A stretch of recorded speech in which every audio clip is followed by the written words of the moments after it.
मैं फिर इस बात को दोहरा रहा हूं कि बीजेपी अपने तरफ से किसी को एक भी सीट इस बार लोकसभा चुनाव में नहीं देगी। बीजेपी पिछली बार आधी सीट पर लड़ी थी, आधा 3 हिस्सा बटा था। कुछ रामविलास को 6 सीटें रामविलास को मिली थी और बाकी सीटों को बीजेपी और जदयू में बांट लिया गया था। जदयू की आधी सीट बीजेपी इस बार अपने पास रखेगी और जदयू का आधा सीट और लोजपा का जो सीट था उसमें इन लोगों को कुछ प्रसाद मिलेगा। तो चिराग पासवान का नंबर नहीं लग रहा है, उसके 2 निहितार्थ हैं। मैं फिर दोहरा रहा हूं। पहला तो ये कि घर का सदस्य हर दिन घर के सर्व मालिक से मिले, इसकी कोई आवश्यकता नहीं है, उनकी एक अपनी अंडरस्टैंडिंग बनी हुई है। और दूसरा जो दिख रहा है, जिस पर राजनीतिक विवेचना चलता है, जिसको मैं बहुत ज्यादा महत्व नहीं दे रहा हूं क्योंकि ये क्षणिक खबरें होती हैं, उसको भी अगर जो कुछ देर के लिए यथार्थ मान लिया जाए तो ये चिराग पासवान के बार्गेनिंग को बैलेंस करने की कोशिश भी हो सकती है, जिस कोशिश के मद्देनजर कभी जीतन राम मांझी की मुलाकात होती है, कभी उपेंद्र कुशवाहा की मुलाकात होती है। चिराग पासवान का जिक्र छेड़ दिया है।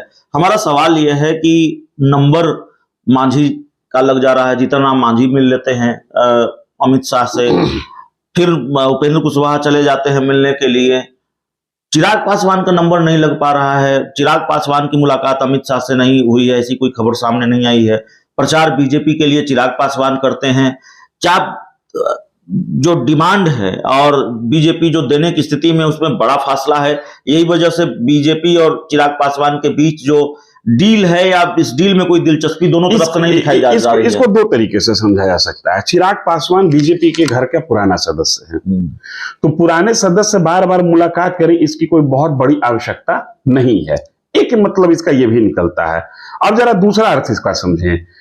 चिराग पासवान 6-7 सीट की डिमांड में है, क्योंकि यूनाइटेड लोजपा ने 6 सीट जीता था।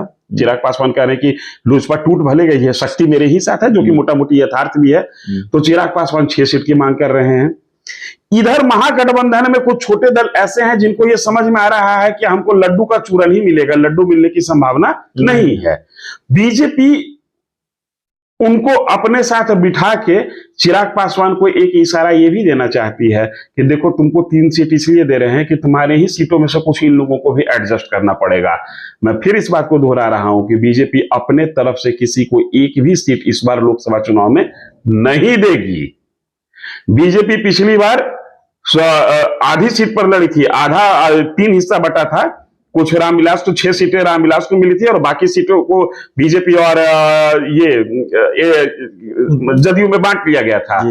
जदयू की आधी सीट बीजेपी इस बार अपने पास रखेगी और जदयू का आधा सीट और लोजपा का जो सीट था उसमें इन लोगों को कुछ प्रसाद मिलेगा।